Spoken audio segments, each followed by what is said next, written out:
para começar, vamos falar de amor. Clima de amor numa segunda-feira, maravilha, né? Em um mundo cada vez mais conectado, gente, as relações amorosas também não têm mais fronteiras. Você não precisa mais sair de casa.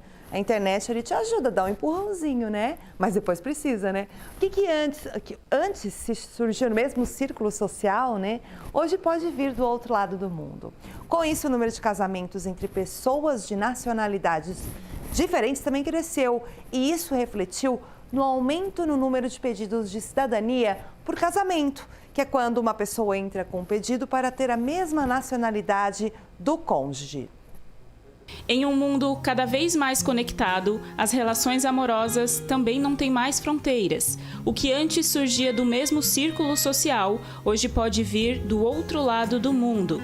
Com isso, o número de casamentos entre pessoas de nacionalidades diferentes também cresceu. E isso refletiu no aumento no número de pedidos de cidadania por casamento, que é quando uma pessoa entra com um pedido para ter a mesma nacionalidade do cônjuge. É válido lembrar que a cidadania, ela pode ser tanto para uma pessoa que casou com um italiano, um português, como uma pessoa que é brasileiro, mas que obteve uma dupla cidadania, e depois teve essa passagem também, tá? Então é bem legal a gente saber que não é só para, eu casei com um italiano, por exemplo, mas se eu casei com um descendente italiano, essa pessoa tirou a cidadania, depois eu posso também tirar a minha por casamento. Para que o pedido de cidadania por meio do casamento seja possível, existem algumas regras, como, por exemplo, um tempo mínimo de união. A exigência tem o objetivo de impedir que casamentos sejam feitos somente pelo interesse de uma das partes em ir para outro país. Todos os países exigem um tempo mínimo de casamento, né, que já foi estabelecido, para que a pessoa possa entrar com o pedido. Então, ela precisa ter esse tempo primeiro, para depois entrar com o pedido, né?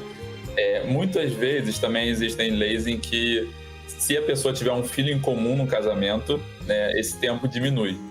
Então, por exemplo, quando a gente pega a Itália, são 3 anos sem filhos, e se a pessoa tiver um filho em comum, são 1 ano e 6 meses. Né? Se a gente pega Portugal, isso também reduz bastante o tempo quando a gente tem um filho. O primeiro passo é entrar com um pedido no consulado ou no próprio país onde foi feito o casamento. Todos os pedidos de nacionalidade, eles podem ocorrer tanto no consulado, né? Então, por exemplo, se a pessoa estiver morando aqui no Brasil, ela pode fazer esse procedimento no consulado.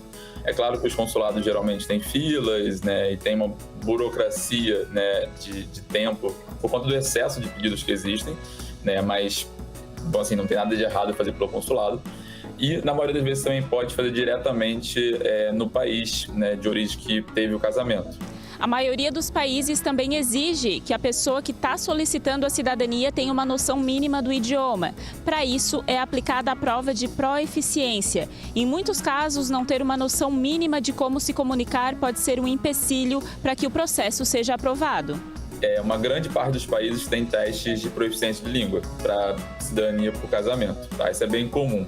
Portugal também exige um conhecimento de língua portuguesa, por exemplo, só que eles têm isenção para países que são de língua portuguesa, tá? Mas geralmente os países exigem um conhecimento mínimo. O nível de conhecimento varia, né? Para a Itália, como eu falei, é B1, mas dependendo do país pode ser um nível maior ou menor. Tá, mas normalmente é nível intermediário da língua. Em vários países é exigido também os antecedentes criminais, que podem fazer com que o pedido seja negado. O outro impeditivo que acontece em alguns países, não todos, é a questão de antecedentes criminais.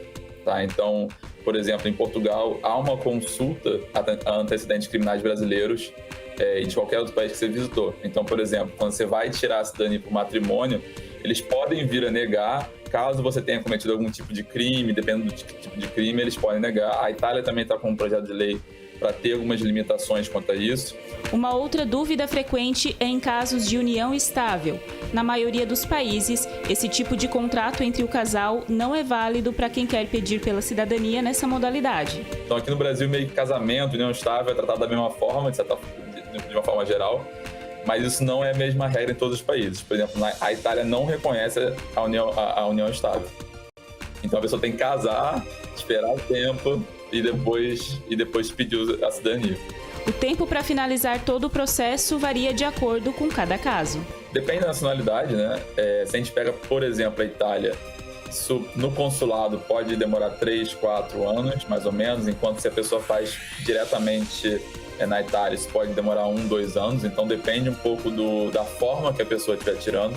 Hoje, em Portugal, também demora mais ou menos 2 anos e meio, tá? Então também demora um tempo ali considerável, né? Então, vamos dizer assim, tem um tempinho ali que tem que aguardar.